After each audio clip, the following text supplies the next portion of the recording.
बालेश्वर में अनुष्ठित है महाराजा वैकुंठनाथ देव स्मृति संसद पक्षर रक्तदान शिविर। अतिथि कहले स्वर्गत महाराज स्मृति में आयोजित यह महत् कार्य अन्य बेस प्रेरणादायी हो पारिछि।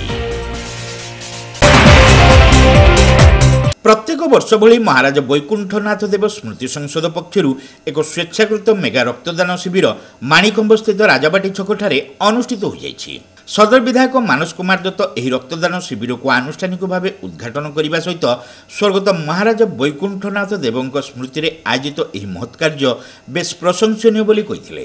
प्रजांक हित सह स्थानीय अंचलर उन्नति प्रति सर्वदा गुरुत्व दे आसिथिबा महाराजंक अवर्तमान भी तांको आदर्श को बजाई रखी स्मृति संसद रक्तदान भली सेवा कार्य हाथ को नेबा अन्य मानक पई उदाहरण होइछि बोली विधायक श्री दत्त प्रकाश करिथिले। प्रत्येक वर्ष बळे ए वर्ष भी महाराजा वैकुंठनाथ देव स्मृति संसद तरफ रक्तदान शिविर आयोजित होइतला।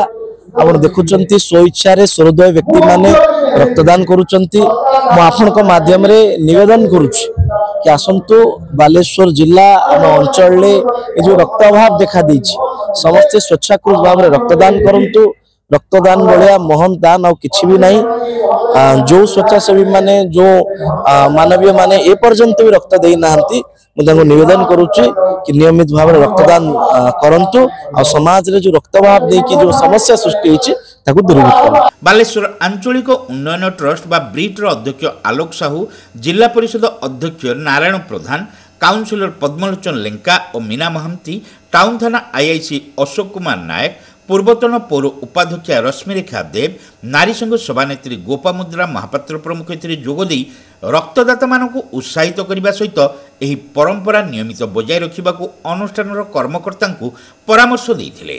महाराजा वैकुंठनाथ देव स्मृति संसदर सभापति समाजसेवी सुजित देव शिविर उद्घाटनी कार्यक्रम में अध्यक्षता करते। बालेश्वर तो समस्त जानते आम गोपबंधु पार्क कहतु, गांधी स्मृति भवन कहतु, टाउन हॉल कहतु, बाटी बालिका विद्यालय कहतु, ये सोनवाटर जो बीएन दे उर्दू स्कूल अच्छी, श्री रामचंद्र जो महाविद्यालय जो पूर्व संस्कृत टूल थिला सेटा ता कथा कहतु, एगुड़िक तांकरी अवदान फल सी कर दी जाइछन्ति। बालेश्वर म्युनिसिपालिटी सी चेयरमैन थिले एवं जो से समय बिहार बेंगल ओडिशा लेजिस्लेटिव जो काउंसिल थिला सेतिरे सी प्रथम ओडिया भाव में माने निर्वाचित होइतिले जो मेंबर भाव में। तो ये बहु माने जनहितकर कार्य धीरे धीरे लोकलोचन को आसुछि एवं तांको उपरे गवेषणा मध्य बहु लोक करूचंती एवं लेखा प्रकाश धीरे धीरे पाउछि। आगामी दिन में आम आशा रखीचु आहरी बहुत माने तांकर जो कार्यकलाप गुड़िक लोक सम्मुख को आसो। ए वर्ष मत आम आशा रखीचु रक्तदान एक महदान रक्तर आवश्यकता जेहेतु आम थैलासीमिया रोगी और ये बालेश्वर बहुत बढ़ी बढ़ुंट प्रत्येक वर्ष माने रक्तर मध्य माने आवश्यक पड़ुची। तेणु ए वर्ष जो 153 यूनिट गत वर्ष आम संगृहित रक्त संगृहित ए वर्ष आम आशा रखीचु अधिक संख्यार आम रक्त संगृहित हम।